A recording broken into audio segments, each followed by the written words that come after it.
ਹਾਂਜੀ, इस वीडियो ਦੇ ਵਿੱਚ ਉਹਨਾਂ ਨੇ ਦੱਸਿਆ ਕਿ ਤੁਸੀਂ ਕਿੱਦਾਂ ਜਿਹੜੀ MB2 ਕੈਨਾਲ ਆ ਤੁਸੀਂ MB2 ਕੈਨਾਲ ਨੂੰ ਕਿੱਦਾਂ ਲੱਭ ਸਕਦੇ ਹੋ। ਕਹਿੰਦੇ ਵੀ ਜਿਹੜੇ ਫਰੈਸ਼ ਗ੍ਰੈਜੂਏਟ ਹੁੰਦੇ ਆ ਜਿਨ੍ਹਾਂ ਨੇ ਹਾਲੇ ਜ਼ਿਆਦਾ RCTਆਂ ਦਾ ਐਕਸਪੀਰੀਅੰਸ ਨਹੀਂ ਆ ਉਹਨਾਂ ਨੂੰ ਪ੍ਰੋਬਲਮ ਆਉਂਦੀ ਆ ਕਿ MB2 ਕੈਨਾਲ ਲੱਭਣੀ ਆ। ਉਹਨਾਂ ਨੇ ਦੱਸਿਆ ਇਹਦੇ ਵਿੱਚ ਕਿ ਪਹਿਲਾਂ ਤਾਂ ਤੁਹਾਨੂੰ ਮੈਕਸਿਲਰੀ ਮੋਲਰ ਦੀ ਐਨਾਟਮੀ ਪਤਾ ਹੋਣੀ ਚਾਹੀਦੀ ਆ। ਇੱਕ ਤਾਂ ਹੈਗੀ ਉਹਨਾਂ ਨੇ ਗੱਲ ਕੀਤੀ ਓਬਲੀਕ ਰਿਜ ਦੀ। ਓਬਲੀਕ ਰਿਜ ਜਿਹੜੀ ਹੁੰਦੀ ਆ ਮੀਜ਼ੀਓਪੈਲੇਟਲ ਕਸਪ ਤੋਂ ਲੈ ਕੇ ਡਿਸਟੋਬਕਲ ਕਸਪ ਤੱਕ ਜਾਂਦੀ ਹੈ। ਇਹਨਾਂ ਦੋਨਾਂ ਕਸਪਸ ਨੂੰ ਜੁਆਇਨ ਕਰਕੇ ਬਣਦੀ ਹੈ ਅਤੇ ਓਕਲੂਜਲ ਟੇਬਲ ਦੇ ਉੱਪਰ ਹੁੰਦੀ ਹੈ ਇਹਨਾਂ ਸਾਊਂਡ ਟੁੱਥ ਜਿਹਨੂੰ ਕੋਈ ਕੇਰੀਜ਼ ਕੂਰੀਜ਼ ਵਾਲੀਆਂ ਨਹੀਂ ਲੱਗੀਆਂ। ਅਤੇ ਫਿਰ ਉਹਨਾਂ ਨੇ ਦੱਸਿਆ ਕਿ ਇਹਦੇ ਮੀਜ਼ਲੀ ਇੱਕ ਹੁੰਦਾ ਟਰਾਂਸਵਰਸ ਗਰੂਵ ਅਤੇ ਟਰਾਂਸਵਰਸ ਗਰੂਵ ਦੇ ਤੁਸੀਂ ਮੀਜ਼ਲ ਜਾਓਗੇ ਉੱਥੇ ਤੁਸੀਂ ਜਦੋਂ ਆਪਣਾ ਬਰਚ ਲਾਓਗੇ ਤਾਂ ਤੁਹਾਨੂੰ ਪਲਪ ਚੈਂਬਰ ਖੋਲ੍ਹ ਕੇ ਸਾਰੀਆਂ ਕੈਨਾਲਸ ਮਿਲ ਜਾਣੀਆਂ। ਫਿਰ ਉਹਨਾਂ ਨੇ ਇਹ ਗੱਲ ਕੀਤੀ ਆ ਵੀ ਕਈ ਵਾਰੀ ਹੁੰਦਾ ਵੀ ਜਿਹੜੇ ਪੇਸ਼ੈਂਟ ਆ ਜਿਨ੍ਹਾਂ ਦੇ ਦੰਦ ਗਰੋਸਲੀ ਕੇਰੀਅਸ ਹੁੰਦੇ ਆ ਕਿ ਉਹਦੇ ਵਿੱਚ ਨਹੀਂ ਤੁਹਾਨੂੰ ਪਤਾ ਲੱਗਦਾ ਕਿ ਓਬਲੀਕ ਰਿਜ ਤਾਂ ਪਹਿਲਾਂ ਹੀ ਟੁੱਟ ਚੁੱਕੀ ਹੁੰਦੀ ਹੈ ਨਾ। ਉਸ ਕੇਸ 'ਚ ਉਹਨਾਂ ਨੇ ਕਿਹਾ ਵੀ ਤੁਹਾਨੂੰ ਸਭ ਤੋਂ ਪਹਿਲੀ ਚੀਜ਼ ਇਹ ਆ ਵੀ ਤੁਸੀਂ ਕੇਰੀਜ਼ ਰਿਮੂਵ ਕਰਨੀ ਆ। ਕੇਰੀਜ਼ ਰਿਮੂਵ ਕਰਨ ਦਾ ਫਾਇਦਾ ਇਹ ਹੋਊਗਾ ਵੀ ਜਿਹੜਾ ਬੈਕਟੀਰੀਅਲ ਲੋਡ ਆ ਉਹ ਘੱਟ ਜਾਊਗਾ।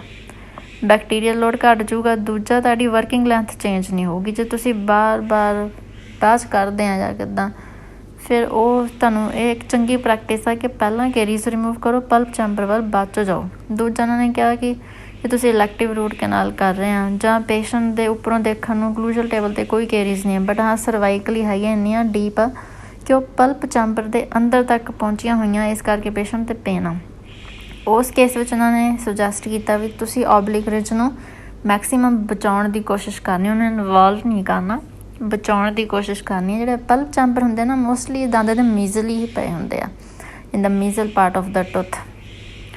ਅਤੇ ਇਹਦੇ ਵਿੱਚ ਉਹਨਾਂ ਨੇ ਕਿਹਾ ਹੋਈ ਸੇਮ ਤੁਸੀਂ ਸਟ੍ਰੈਟਜੀ ਫੋਲੋ ਕਰਨੀ ਆ ਵੀ ਤੁਸੀਂ ਓਬਲੀਕ ਰਿਜ ਦੇ ਨਾਲ ਮੀਜ਼ਲੀ ਜਿਹੜਾ ਇੱਕ ਟਰਾਂਸਵਰਸ ਗਰੂਵ ਪਿਆ ਆ ਟਰਾਂਸਵਰਸ ਗਰੂਵ ਦੇ ਮੀਜ਼ਲੀ ਤੁਸੀਂ ਬਰ ਚਲਾਉਣਾ ਆ ਅਤੇ ਉੱਥੇ ਤੁਸੀਂ ਸਾਰਾ ਪਲਪ ਚੈਂਬਰ ਓਪਨ ਕਰਨਾ ਹੈ ਅਤੇ ਜਿਹੜਾ ਉਹਨੂੰ ਕੈਨਾਲਸ ਨੂੰ ਫਾਈਂਡ ਆਊਟ ਕਰਨਾ ਆ।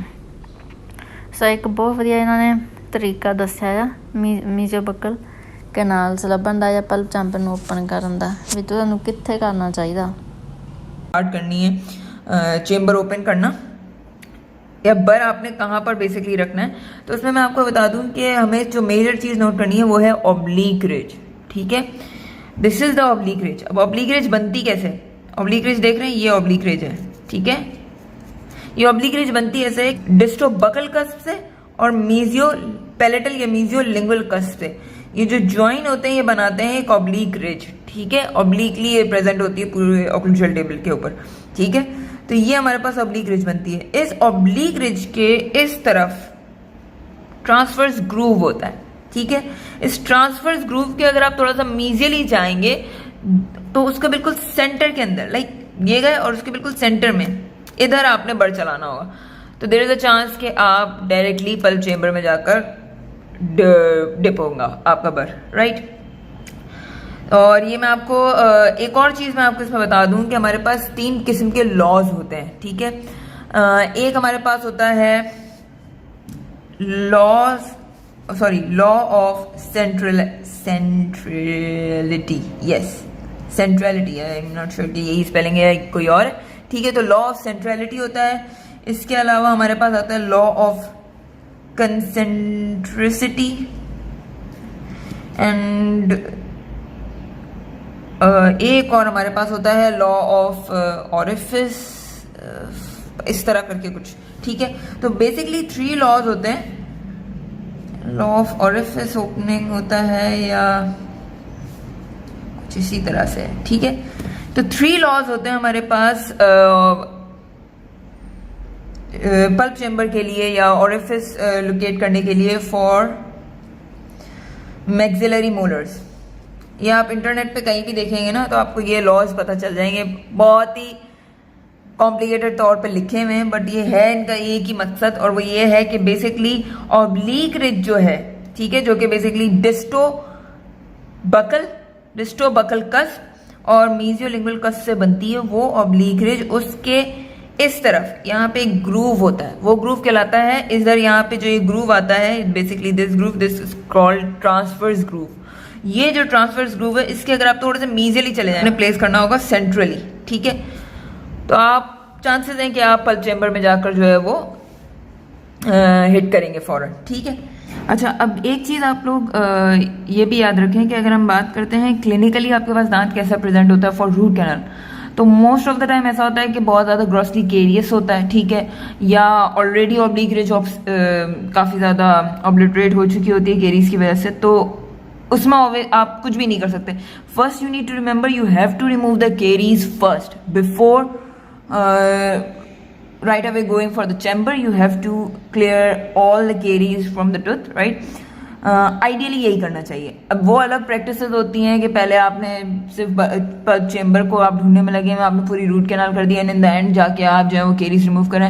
I would highly suggest you कि आप केरीज को पहले रिमूव करें, ठीक है, जो कि अच्छी प्रैक्टिस भी कहलाती है। केरीज को पहले रिमूव करें, उसके बाद जाके आप जो है वो पल्प चेम्बर की तरफ मतलब या ऑरिफिस ढूंढने की कोशिश करें या पल्प चेम्बर एक्सपोज करने की कोशिश करें, ठीक है। उसका रीज़न हमारे पास एक बहुत बड़ा जो है कि क्यों हमें केरीज पहले रिमूव कर देनी चाहिए। सबसे पहली बात तो ये है कि बैक्टीरियल लोड कम होगा, ठीक है, बात ही खत्म हो गई। दूसरी बात ये कि आपके पास जो केरीज होती है जहाँ जहाँ लगी होगी, अगर आप उसको बाद में रिमूव करने की कोशिश करेंगे पल्प चेम्बर और कैनाल्स ढूंढने के बाद, उसको साफ वाफ करने के बाद और उसके बाद करने की कोशिश करेंगे, तो देयर इज अ चांस कि आप वर्किंग लेंथ में डिफरेंस ले आएं, ठीक है। अच्छा, कभी कभार केसेस इस तरह से भी आते हैं कि केरीज नहीं लगी हुई होती। आपके पास होता मसला ये है कि फॉर एग्जांपल केरीज इधर से इतनी यहाँ सर्वाइकल एस्पेक्ट से बहुत ज़्यादा लगी हुई होती है और इतना ज़्यादा लगी हुई होती है कि वो पल्प चेम्बर तक जा रही होती है। तो आप इधर से रिमूव करते हैं, लेकिन यहाँ से ओक्लूजन टेबल बिल्कुल साबुत होती है। तो ये याद रखिए कि आप इधर से फाइल्स नहीं डालेंगे, ठीक है, फाइल्स आपने ऊपर से ही डालनी है। You have to have a straight line access, ठीक है, वरना फ्रैक्चर ऑफ फाइल्स के चांसेस बढ़ जाते हैं, ठीक है।